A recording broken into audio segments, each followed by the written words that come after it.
We are now joined by UFC light heavyweight Ovince Saint Preux. Ovince, thank you very much for joining us today. Thank you. We'll take our first question from Gabriel Gonzalez with Cage Side Press. Your line is open. Hey OSP, how are you? I'm doing good. How about you? I'm doing pretty good. I want to start. I was on your Instagram and I saw that Kevin Holland wants the secrets to the Von Preux choke. I mean, are you going to be meeting up with him sometime if he's healthy? Definitely. We got the same manager, so we definitely been around each other. So I mean, I haven't got a chance to respond back to him, but I'll definitely end up showing him how I finish it. This is, I believe your third fight of the year. We've heard about different closures happening once again around the country. I'm just wondering, has your training situation been affected or changed with everything going on in recent weeks? No, not necessarily. It's just like the fight that I had back in September or whatnot. Couldn't worry about that. And my primary focus is to train, and that's what I've been doing. And if I start worrying about other little stuff that's happening around me, I won't focus on training. I mean, it's something I can't control, so that's why I don't worry about it. Understood. There's a lot going on at light heavyweight lately. I wanted your thoughts. How do you think things play out potentially with Adesanya and Jan Blachowicz? Man, to be honest, I didn't even know about that fight until this week. I just kind of, actually until like yesterday. So, you know what? I don't know. I really don't know. I could say I'm interested in it, but not necessarily. All I got to do is just like take my one fight at a time, and whenever my opportunity comes, which would be sometime in 2021, I won't be worried about it. That's when I start worried about it. But until then, it's just like I don't really think about it. Just because within 205 division, a lot of things are going to shake up, and a lot of things usually end up shaking up, and it's going to continue to happen too. My final question to talk about what you have going on. Can you just give me your thoughts on Jamahal Hill as an opponent and what he brings to the table? I mean, he's a young, hungry fighter. You usually have fighters that come in, they're young, they're hungry. You win your first couple bouts or whatnot, you feel really good, you feel unstoppable. But he always got to remember I've been in this game for a while too. So I mean, he do have a lot of threats, but I think overall I have more threats than he does. Okay, thank you. Good luck. Thank you. We'll take our next question from Jordan Ellis with Low Kick MMA. Your line is open. Hi, Ovince. Hey, how you doing? I'm fine, thanks. So this is kind of the second up and comer you're facing on the bounce now, and you're a guy who we've known for being, at the top of the division for so long. So what do you make of these matchups the UFC are giving you right now? Man, I'm not complaining about it. I mean, at the end of the day, is a situation where, um, if I have a chance to put on a good show and potentially have a really good bonus out of that, I'm not going to complain about it. This is a fight game, and if you tell me to fight somebody and to fight a favorable fight from towards my end, I'm definitely going to end up taking it. But moving into 2021, is the ambition to still climb up them rankings and potentially pursue another shot at the title? Oh yeah, definitely. That's been everything since day one. Even with my roller coaster, record, or even my roller coaster career or whatnot. That's been everything since day one. So 2020 is kind of me getting my feet back in the water. 2021 is me actually busting open the door. And just finally, you moved up to heavyweight, fought Ben Rothwell. It didn't quite go your way. Was that a one-off? Are you done with heavyweight, or do you see yourself going back there at some point? It depends. If the opportunity presented itself, I'll do it again because it was fun not to cut weight, but it was a little different because some of the shots I put him down with, like most light heavyweight would have stayed on the ground. You can see that from my last fight. But I mean, like I said, it was a good learning experience, and would I do it again? Definitely. Okay, thanks for your time. Good luck with Fight Night. Thank you. We'll go next to Damon Martin with MMAfighting.com. Your line is open. Hey, Ovince, kind of following up on an earlier question about facing the up-and-comers. 2 fights ago, you fought a guy who was undefeated coming into the UFC, had picked up a lot of wins in a row, and you obviously submitted him. Then your last fight, Alonzo Menifield had a bit of hype behind him. you knock him out. Is it kind of fun, facing the young guys and kind of being that first blemish on their record, so to speak? Because obviously here you got Jamahal Hill, he's undefeated, but you are kind of a big step up in competition for him. I mean, definitely. I don't know. It's just like for some reason, at times I think out of the 205 division for up and coming guy, I think I'll be one of the worst guys to actually go in with. But it is what it is. Some guys feel like they have it, and some guys want to jump into the top. But it's different, man. This game is different because you got guys that have been around for a while, like myself, and you got the experience level behind it. And there's not only that, just experience being in the cage with like top level guys and whatnot.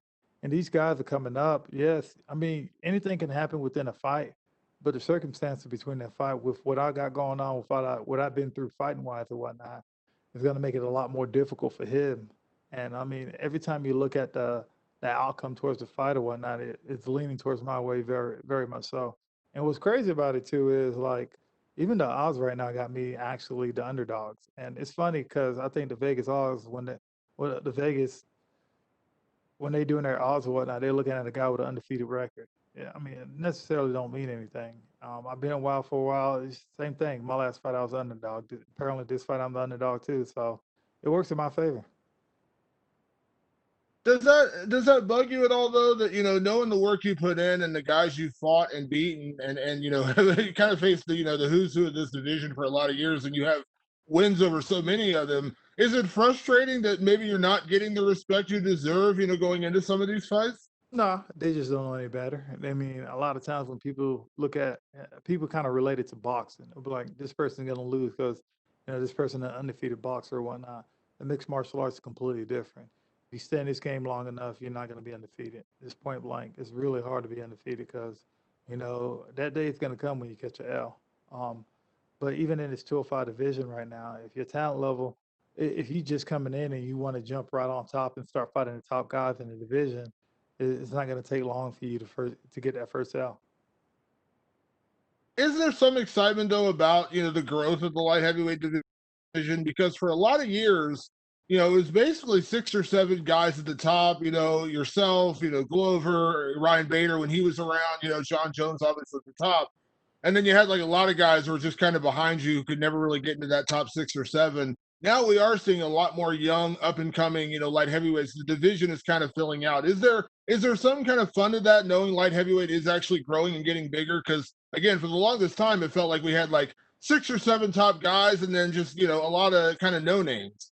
What reason you have 6 or 7 top guys? Because they knew how to correct that margin of error. What I mean by that is, I tell people a lot of times, when I was first coming up, I think my first 5 fights in the UFC, I was like 5-0, and you know, when that happened, it's cool. But when you start hitting the top 15 or whatnot, you'd be like, okay, that was a little work for me right now.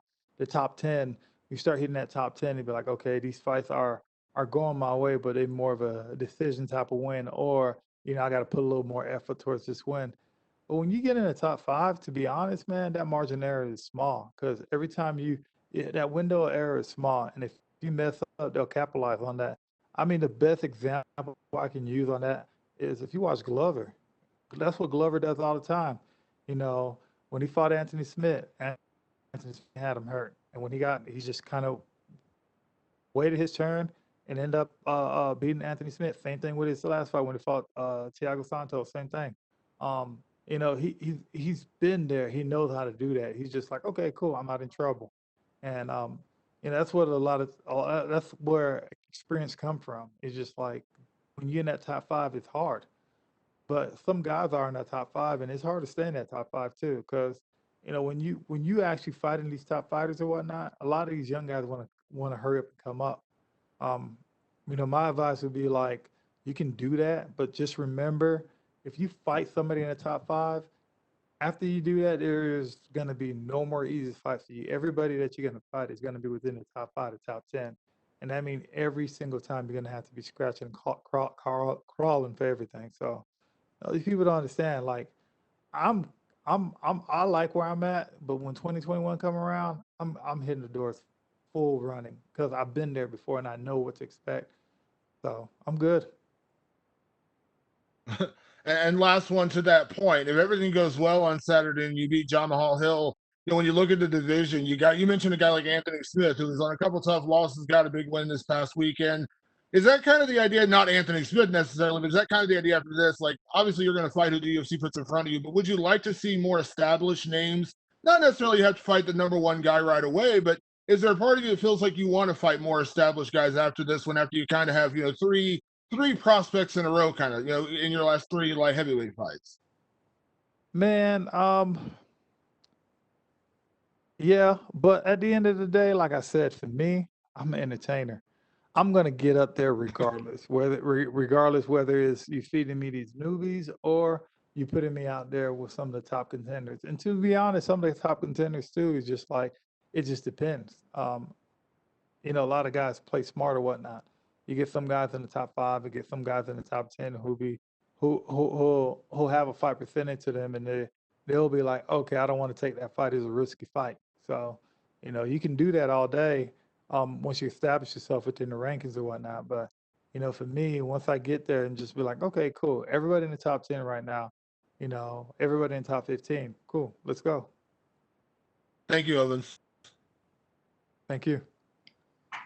We'll go next to Omar Mert with S Sport. Your line is open.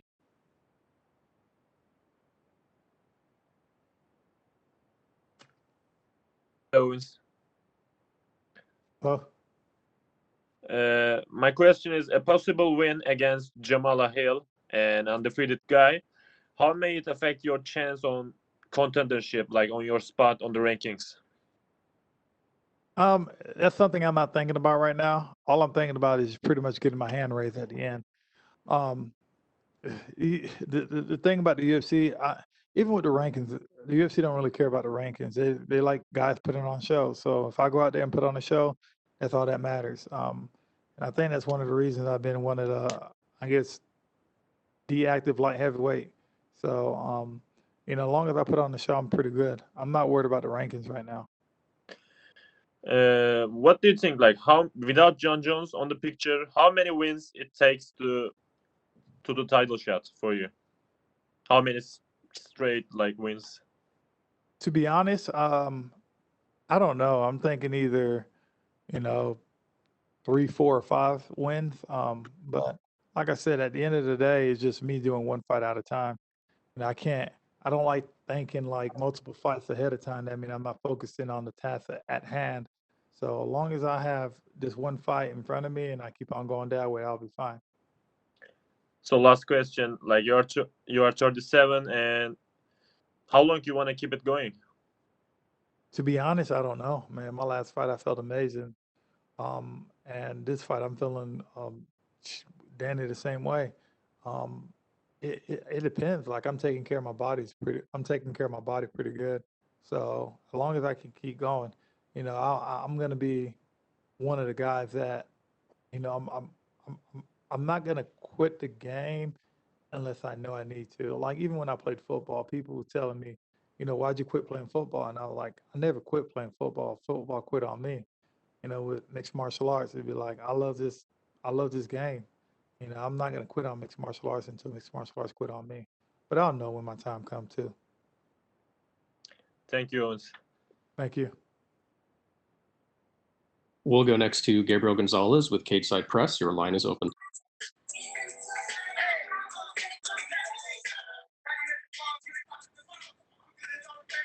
Gabriel, your line is open.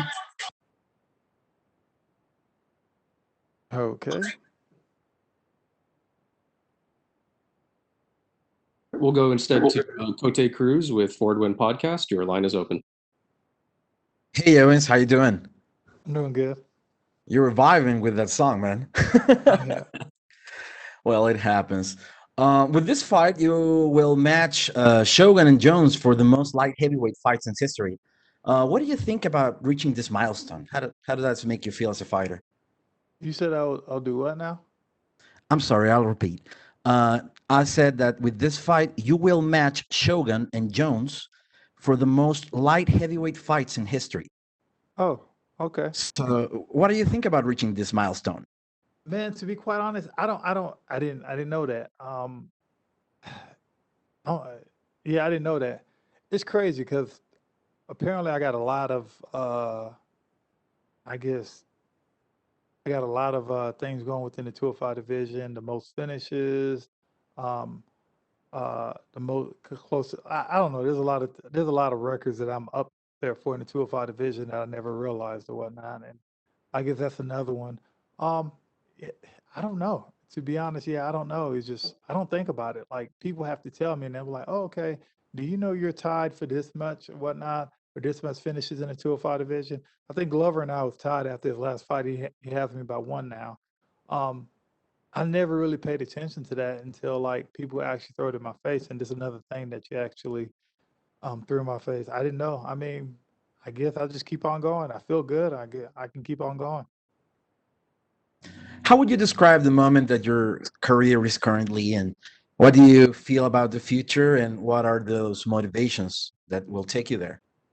Um, man, right now, my current situation, am I happy about it? Yes, I'm happy about it. Reason being is because of the way I feel right now, and I think that's the biggest thing. And as long as I can keep telling myself to feel this way, I'm going to be perfectly fine. You know, but other than that, the only thing I can do is take everything one fight at a time.